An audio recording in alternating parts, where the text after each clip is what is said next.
Assalamualaikum warahmatullahi wabarakatuh.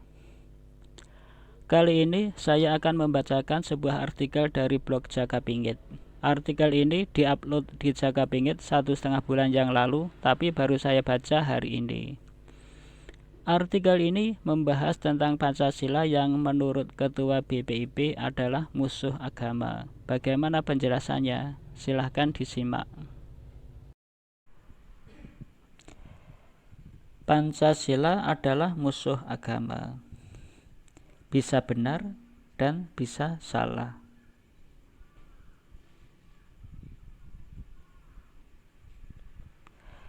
Assalamualaikum warahmatullahi wabarakatuh. Di Indonesia pernah dihebohkan oleh perkataan seorang ketua BPIP yang mengatakan Pancasila adalah musuh agama. Apa yang disampaikan oleh ketua BPIP ini kalau dikaji dari sudut pandang pewayangan bisa benar, bisa tidak. Tergantung sudut pandangnya siapa, kepentingan dari siapa. Kita bahas dulu secara singkat asal mula ideologi Pancasila ini.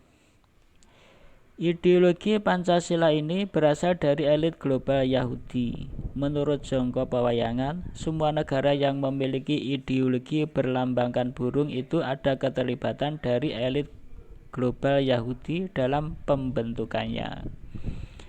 Prediksi ini dalam Pewayangan diceritakan dalam judul Pandadaran Siswa Sukolimo.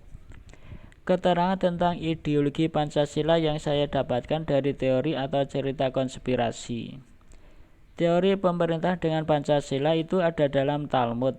Talmud adalah kitab Taurat atau Torah yang sudah ditambah-tambahi atau diubah-ubah. Teori atau ideologi model Pancasila dan lambang burung Garuda ini disebarluaskan oleh pengikut Talmud. Tujuannya adalah suatu saat nanti negara yang berdasarkan ideologi Pancasila dan lambang burung Garuda akan dijadikan sebagai pelindung berdirinya Israel Raya. Jadi ideologi Pancasila dan lambang burung menjadi lambang negara itu semua terjadi tidak lepas dari campur tangan Freemasonry. Anggota Freemasonry pada level tertinggi dalam prediksi diceritakan sebagai Dewi Isis versi Mesir, Betari Durga Jawa, Dewi Kali India. Sebagian dari anggota Freemasonry yang terjun dalam dunia politik diceritakan sebagai Pandito Durno atau Guru Drona. Orang inilah yang mengajarkan teori pemerintahan dan suatu saat nanti akan terlihat dengan jelas kalau ideologi Pancasila itu yang mengajarkan adalah Freemasonry.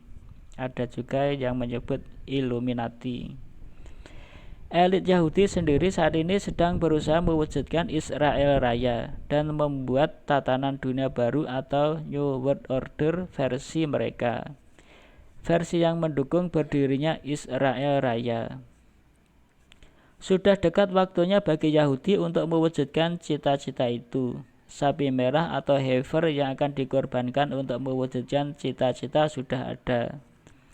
Di sini ada hubungan antara Pancasila dan usaha Yahudi mewujudkan tatanan dunia baru atau New World Order. Caranya adalah setelah Pancasila menjadi ideologi sebuah negara, orang yang menjadi musuh Yahudi akan dianggap sebagai musuh Pancasila. Jadi Yahudi atau Israel menghilangkan musuh-musuhnya dengan cara yang sederhana. Cukup dengan menjadikan musuh Yahudi atau Israel adalah musuhnya Pancasila.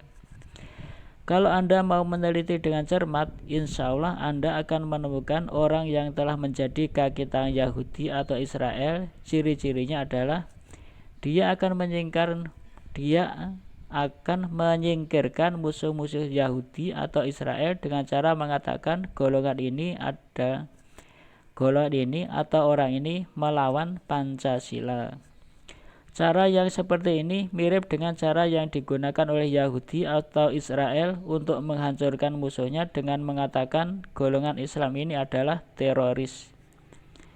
Cukup dengan melabeli golongan tertentu adalah teroris, Yahudi atau Israel bisa menghancurkan musuhnya dengan memanfaatkan kekuatan internasional.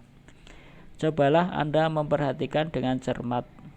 Ternyata golongan atau orang yang dilabeli teroris oleh Israel ataupun Amerika Serikat adalah golongan atau orang yang memusuhi Israel.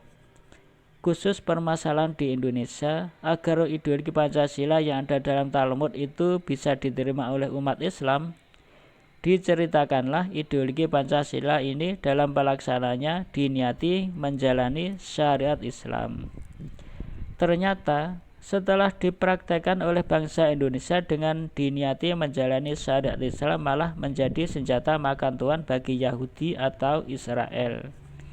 Bukan menjadi pelindung bagi negara Israel, tapi malah tidak mengakui negara Israel, dan lebih menyakitkan lagi adalah negara Israel akan dihapus dari peta dunia oleh umat Islam yang menerapkan Pancasila dengan niat menjalani syariat Islam. Saat ini, menurut prediksi pewayangan, Yahudi sedang berusaha membalik keadaan dengan cara membuat penafsiran dari Pancasila yang bisa menguntungkan keberadaan negara Israel. Tapi dalam kenyataannya mengalami kegagalan. Sekedar pemberitahuan saja, kalau ada orang yang berusaha memberikan penafsiran dari Pancasila yang cenderung menguntungkan Yahudi atau Israel Raya, kemungkinan besar orang itu adalah kaki tangan dari Zionis atau Freemasonry atau Illuminati dan lain-lain. Petunjuk yang tersirat dan tersurat dalam Jongko, jadikanlah ideologi Pancasila menjadi ideologi dunia.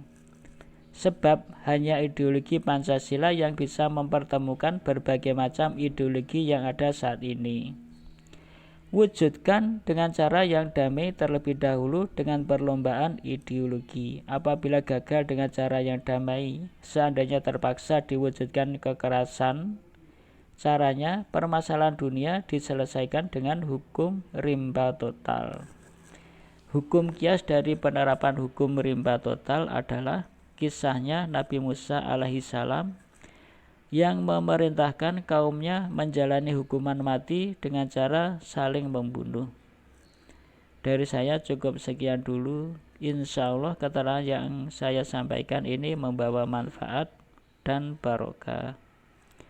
Amin, amin, amin, ya Rabbal Alamin. Assalamualaikum warahmatullahi wabarakatuh. Tertanda Jaka Bingit atau Joko Bingit.